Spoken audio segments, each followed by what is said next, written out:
children. And I do believe that, and it's sad, and I apologize for the older women that don't support younger women or that haven't supported you, because the first time, I guess, I met you, what, has it been like 6 years, 5 years? I'm not, it's been about 6 years. 5 or 6, somewhere in that ballpark. And I met LaShawna. Like What'd you say? I was about 21, 22, Yeah. somewhere in that ballpark. And I absolutely fell in love with her. I met her over the phone, right? Was it over the phone first, or when you came in? We talked over the phone, and then I came in, and right. we just started conversating. Yeah, and I just fell in love with her. Her sons became my little nephews, and I really have seen you mature, and I really have seen you grow, and your boys, I mean, they're just like, the last time I saw them, they were tall. They were little men, although they're still young. And I've seen the sacrifices that you've made. I've seen you struggle, but I've always seen you be a great mom. You love those boys, and those boys love you in return. And like you said, you're a single mom. So I think it's very important for women of our age to reach back and to even just tell you that. You know what I mean? Instead of the judgment and the stares, because although you are young, you are a great mom. And I see that, and other people do see that. And like you said, they just have to get a chance to talk to you and to see that you're not as dumb as a bunch of rocks like people think young women are. And there are twists and turns to your story. It's just not a straight story. You know what I mean? You have valleys and you have hills. Temia, what do you think about what LaShawna says? I know you believe that. Oh, absolutely. I feel pretty much the way Kendall feels.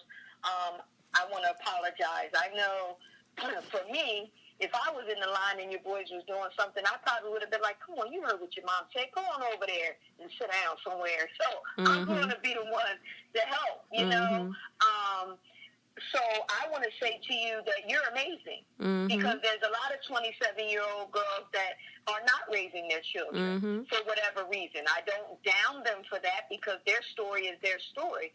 But you are amazing. I don't know you personally, but just the fact of what Kendall has said, that you are you are teaching them to be men. And that's not an easy task. It's not an easy task at all. So, I just want to say, keep doing what you're doing. But yes, we tend to judge before we know the situation, unfortunately. There is a generational gap. I just spoke about that today. I was speaking with a gentleman, and he gave me some history on my hometown in New Jersey that I never knew. And I was like, wow. I said, I probably could sit and talk to you all day. Like, our generational gap is unfortunate, but hopefully, the Kendells, and, we have a young lady in Atlantic City that's she loves girls, happy girls. Her name is Nicole. She loves girls. Shout out Nicole Corbett for doing amazing things. Absolutely. I said shout out Nicole Corbett for doing amazing things. You rock. I've known. Yes, she is. I love it. And she just loves to see happy girls. And that means a lot. A smile goes a long way. So again, just as Kendall said, apologize for the ignorance, but also standing your ground and not giving her attitude that she expected, and just going ahead and doing what you do on a daily, and that's taking care of your boys and making sure that they respect you. Absolutely. That was very well said, Temia. So I want to say, and I got the okay from LaShawna before I spoke about this. I had a vision board workshop in actually New Year's Eve. I wanted to go into the new year with visions and goals and dreams, and just to talk about what we foreseen for our future in 2017. So LaShawna came to the vision board workshop, and we had other ladies there. So LaShawna had just lost her mom. Her mom just passed away right before then. She was raw with emotion, as you guys would probably suspect. She I want to talk about this, but I'm getting choked up because the look on LaShawna's face that day, she needed to be right where she was, surrounded by love from people that didn't even know her, women that hugged her and rallied around her. I made the announcement at the Vision Board workshop. We had men there too, but as you know, with an event like that, we had more women than men. So I made the announcement that she just lost her mom and that she needs some support and love. So what I did was hug her, and then I wanted everyone else to hug her with me. So we sat and hugged LaShawna for 10 minutes? We hugged her for about 10 minutes.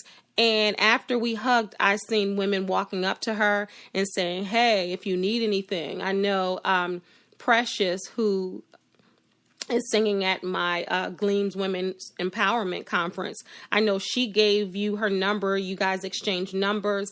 And I think that's really what it's about. Because sometimes women are very, very private. And I'm guilty of that. Very private about what they're going through. And we act like superheroes, like we don't need anyone, when in fact we all need someone. We all need the support of other women. So I really wanted to make it my business to let the other women know what she was going through and to be there for her whenever she needed it, which I can't even talk today. I'm sorry. And I'm really emotional about this because I can see your little face right now. That day, she was so broken and she was so hurt. So I thought it was very important for other women to rally around her and show their support to her. How did that day make you feel, LaShawna? First of all, condolences once again about your mother. And I told her, I said, I will never replace your mother, but I will be your second mother whenever you need me. And I meant that. And LaShawna, I meant that. So tell me how that made you feel that day. Honestly, it was something. It's like one of those things you need without knowing you need it. I think I have a serious superwoman complex. Like it's bad, and it's gotten to the point. Sometimes I've had men come to me and say, you need to chill. Like you just need to be a lady. And it's like I think just because of the boys and having to be strong for them for so long, it's like I don't know how to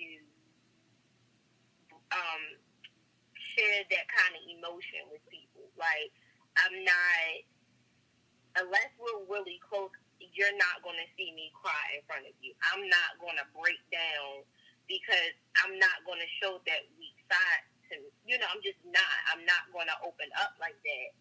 And even going through losing my mother, like even walking in, I was still faced.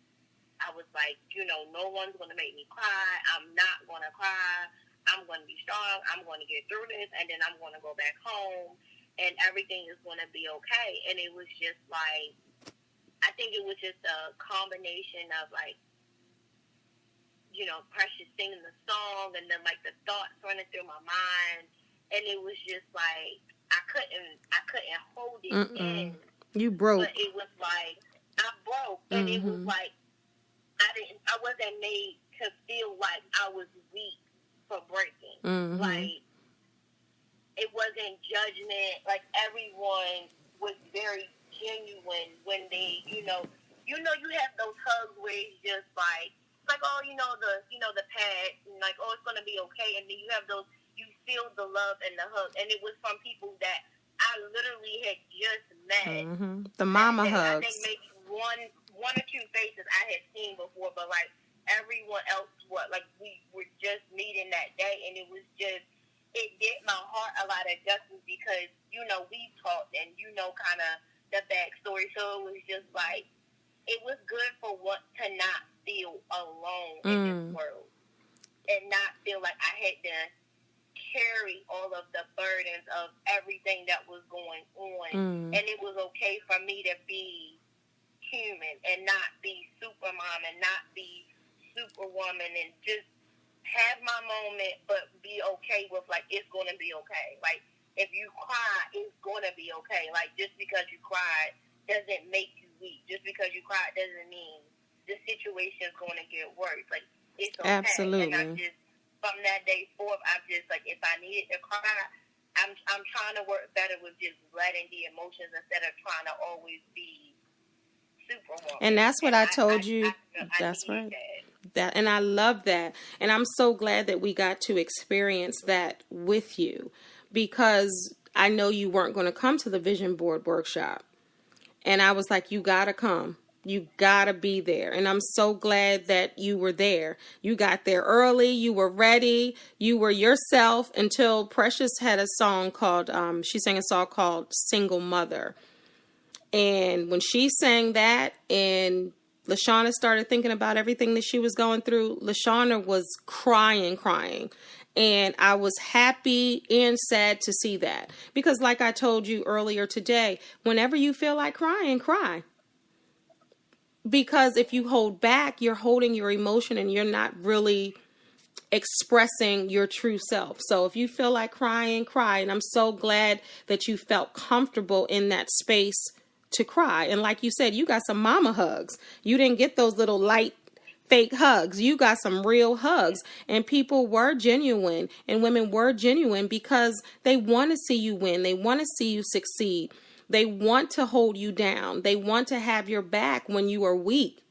And I think that that's very important. And I think that's the true definition of womanhood and sisterhood. Would you agree, Temia? I definitely agree. I want to give you my condolences as well. I know that as women, I'm a crybaby. Me too. Me too. A bag of water.